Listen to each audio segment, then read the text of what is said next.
If you want to change the world, start off by making your bed.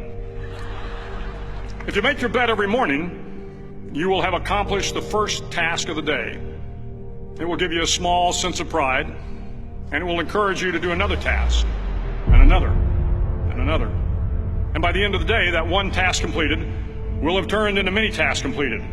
Making your bed will also reinforce the fact that the little things in life matter.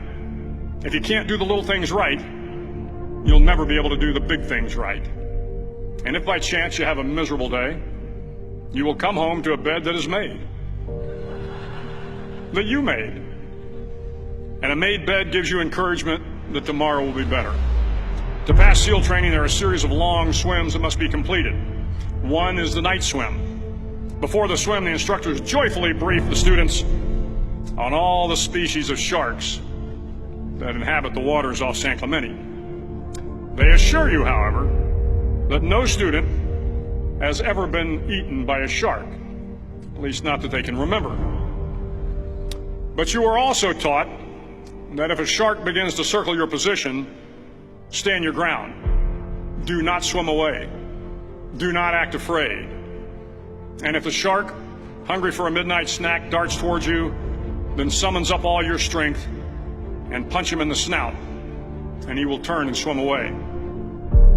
There are a lot of sharks in the world. If you hope to complete the swim, you will have to deal with them. So if you want to change the world, don't back down from the sharks.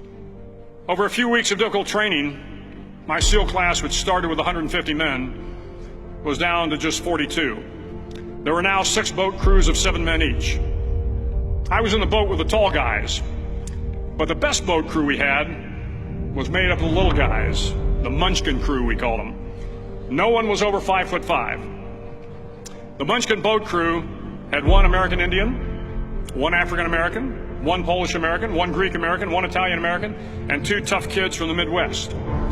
They out-paddled, outran, and outswam all the other boat crews. The big men in the other boat crews would always make good-natured fun of the tiny little flippers the Munchkins put on their tiny little feet prior to every swim.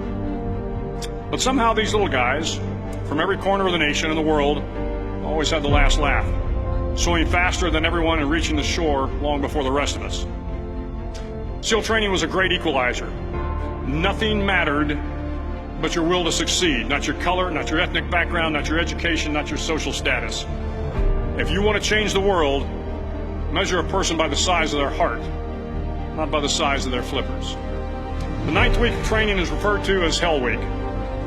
It is 6 days of no sleep, constant physical and mental harassment, and 1 special day at the Mud Flats.